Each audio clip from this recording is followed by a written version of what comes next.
This Black Widow has already been divorced 13 times, and now she has just married husband number 14 and is heading off on her honeymoon. Her new husband is a scientist, but earlier that same day, the scientist receives a threat letter made out of cut-up newspaper clippings. It says someone is going to kill him, so he tries to hire the detective to find out who is after him, but the detective turns him down on the spot. In his eyes, this guy is already the Black Widow's 14th husband, so if he ends up dead, isn't the killer obviously his wife? But the scientist is completely in love with her. He refuses to believe his wife would ever want him dead. And just like that, the whole conversation falls apart. The detective heads back to his room, but not long after, the co-pilot comes looking for him. There has been a murder on the airship. They rush to the cargo hold, and there, hanging from a massive web, is the victim. It is the scientist. The Black Widow's husband is dead. Not long after that, the Black Widow is taken into custody, but she insists she did not kill her husband. Then the detective's assistant finds a few clues.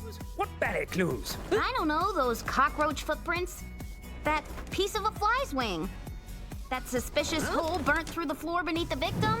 Yes, those are all clues which I saw. And signs of acid corrosion, which means the killer may not be the Black Widow after all. But the truth is, the detective has spent so many years going after Red the Grasshopper, he barely cares about any other case. All he does is take a quick look at the bite marks on the scientist's neck. Right then, the fly captain shows up and stops him from digging any deeper. He does not want the investigation disturbing the other passengers. The detective is fine with that. He does not even want to deal with the case anyway. So he heads back to his room and goes to sleep. But the second he gets there, a termite jumps him.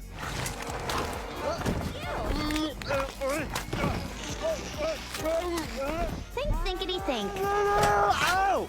Ow! Ow! Inspector Sun? Sir? By the time his assistant notices something is wrong, the detective is already close to being killed.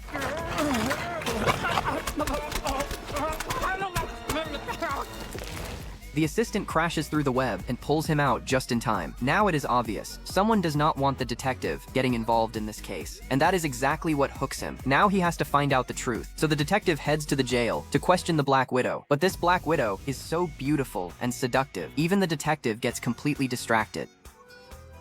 I'm single now. Dinner this weekend? Sorry, Toots. I don't like prison food. Well, I tried. You killed him. No, I loved. Then she pulls out a ball of spider silk. She says her husband gave it to her right before he died. And then, without warning, she grabs the detective's arm and bites him. But she does not inject any venom. Instead, she tells him to compare her bite to the wound on her husband's neck. That way, he will know she is not the killer. So the detective returns to the crime scene once again. And then something impossible happens. The dead scientist starts moving on his own. Is the corpse actually coming back to life?